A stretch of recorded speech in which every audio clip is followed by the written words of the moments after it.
Alright, this is my 2001 Chevy 1500 extended cab long box bone stock. I'm gonna put a leveling kit on it. See the difference here.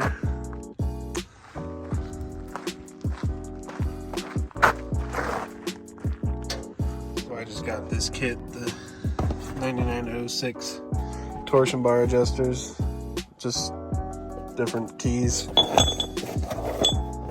2 keys and 2 shims.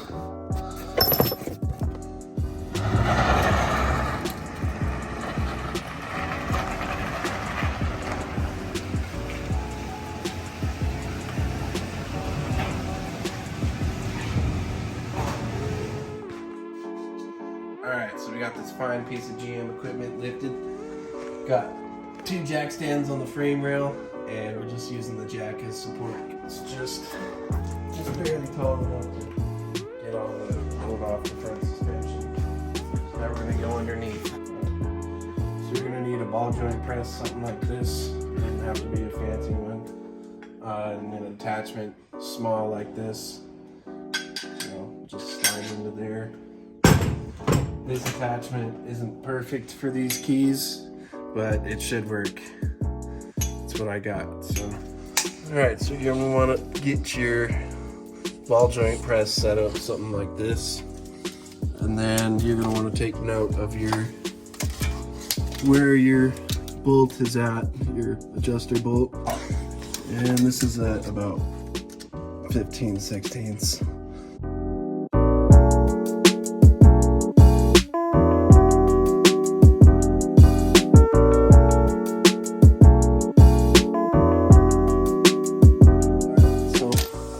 Once you've cranked your ball joint press down, you'll see the tension has come off of our adjuster bolt.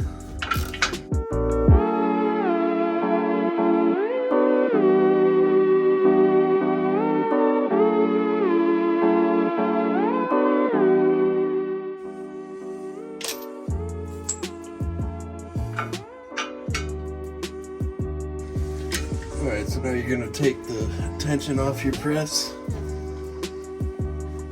and lower your torsion key down.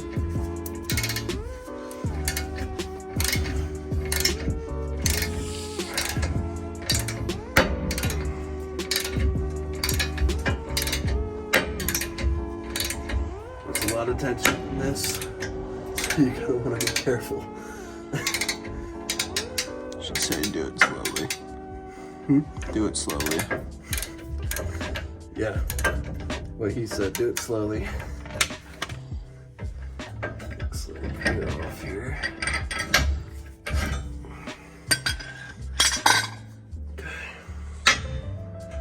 Alright.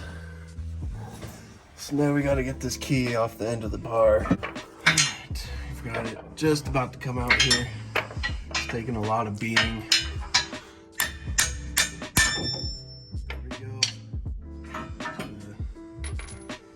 Key is out. You're just gonna have to beat it, pry it, whatever you gotta do. Use an air hammer preferably. That would be ideal, but we don't have that, so just throw this new unit back in here.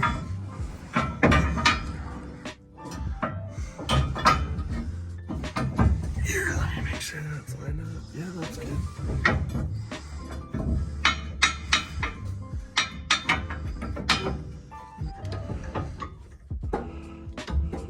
This should be interesting. Alright. This is the real fun part.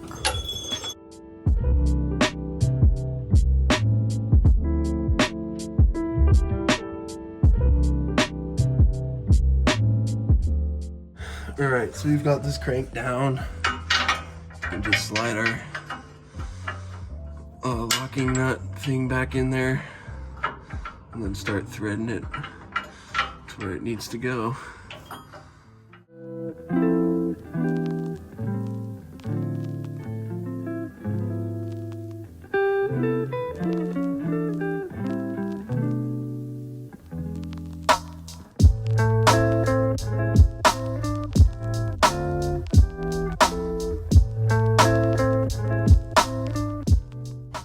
joint press will start to come loose. Just get that out of the way.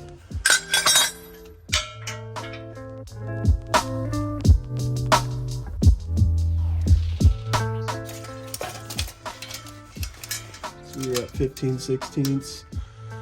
We're at just over an inch here.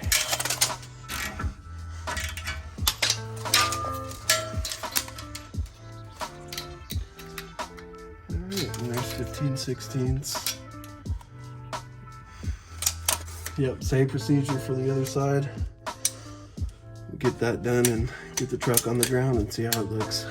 Alright, so now that you have your upgraded torsion keys installed, you're going to want to come under the front here and loosen your shock. You might have to use vice grips on this because it'll spin. That's a 15mm nut, and we'll just loosen that and then put the little shim in right here. Yep, go ahead.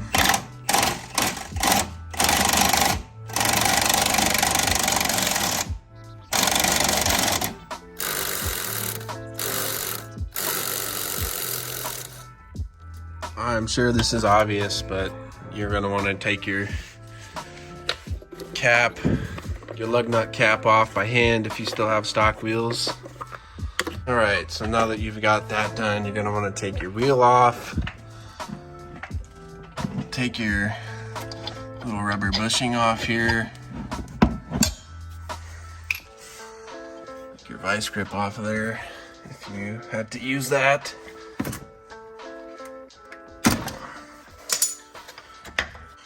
And you're gonna have to compress your shock here to get that out. If your shocks are nice and new, you'll probably just have to take your whole shock off.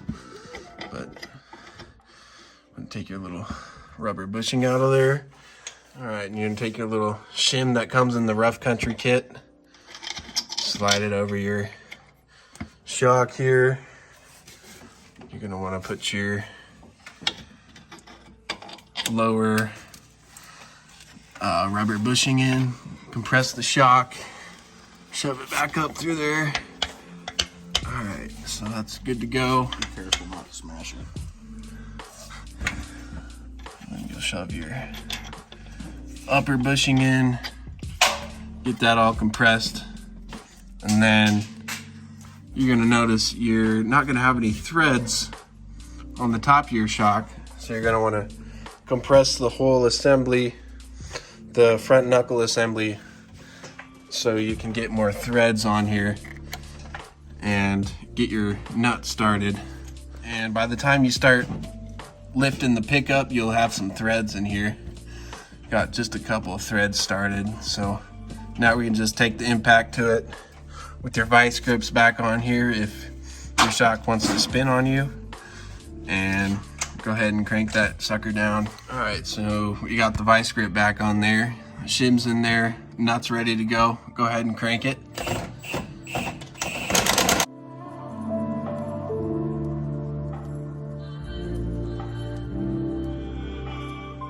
right, so you're gonna find it's kind of hard to get good torque on this because the vice grips just want to slip. So you just want to get them real tight and get it as tight as you can. This would be a little bit easier if we were upgrading the shocks at the same time, but I'm not doing that at this point. So, all right, so we've got this cranked down. You can see it's a interesting choice of a shim from Rough Country. Yeah, on the other side, we had it kind of split apart at the seam here because I didn't want to use welded shim, which would have been nice, but it works. Shock is tight, and now we can continue with the... All right, the leveling kit's installed. You can see it's got a little bit more clearance in the front than the rear now, so keep that in mind if you guys are doing this kit. I can definitely lower the keys a little bit, but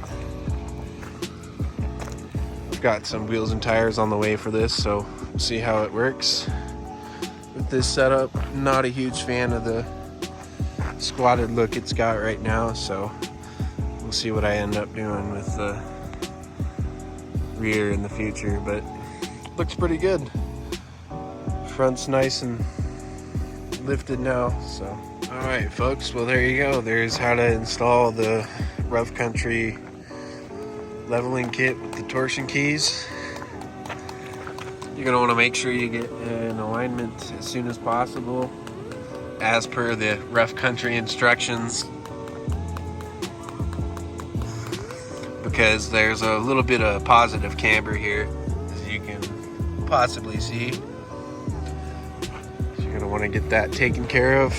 And don't forget to torque your lug nuts down, people. There you go, there's the look of it. Got this dumbass in the background. Not too shabby.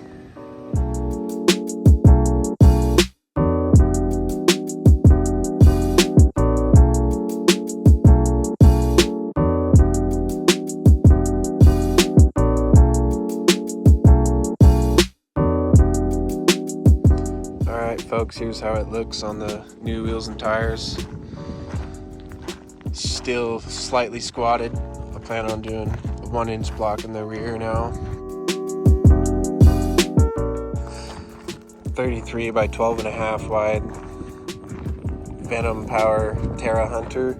Pretty decent tire for your dollar. The wheels are TIS Off-Road 544C, 20 by 12 with a -44 offset. They weren't too bad to fit with the leveling kit. If you guys want to see how I did that, I made a video on that, so be sure to check that out if you want to. Thanks for watching.